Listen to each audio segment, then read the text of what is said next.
Hi, this is Charles, and this video is around explaining to you why we would change for the vast majority your properties from being held from joint tenants to tenants in common. So when the majority of people buy their properties, their conveyancing lawyers, without really even asking them, place the property in joint tenancy. This is because it's the simplest arrangement, and when one of the partners dies in a married couple, the property transfers automatically to the other spouse. And it actually doesn't transfer, it doesn't even form part of the will. When you have a joint tenants arrangement, it's automatically owned by the second person if one person in that joint tenancy dies.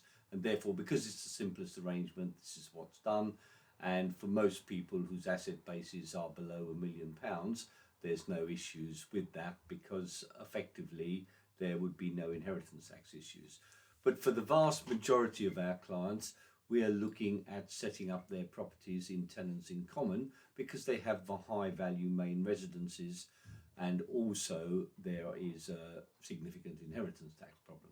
So by splitting the property, utilising the tenants in common 50-50 for each person, if we presume that the male client dies first, it doesn't matter who dies first because the end result is the same, because what happens is that when the first person dies, their half of the property via the will, and this is a reason for the new wills, goes into their single settler trust arrangement under the Solidus plan.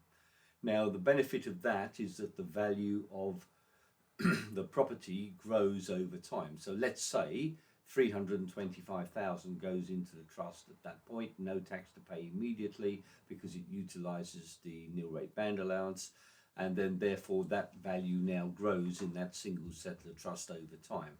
So if you say a property value grows at 3.5%, 3.5% of 325,000 is about 11,400 a year, which 40% is £4,550 per year. Therefore, it means if there's a gap of 10 years between husband and wife dying, there is a 4,500 times 10, £45,000 potential tax saving. It absolutely depends on the growth of the property, of course.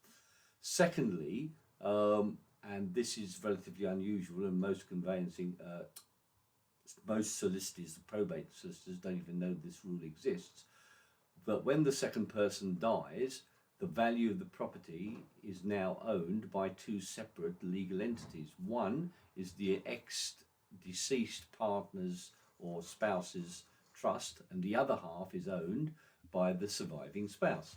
So if you start off with a property value at 1 million when the first person dies, 325 goes into the trust, 675 goes to the surviving spouse. 10 years later, or whatever time, let's say that value is now 1 million, it would be reduced by about 10%, so 100,000 is knocked off the value because you've got two different owners and no one person has complete control. Of course, the children are trustees and the surviving spouse is trustees, so actually there is control, but legally speaking, it's still two separate legal entities, and therefore there's a reduction for inheritance tax purposes.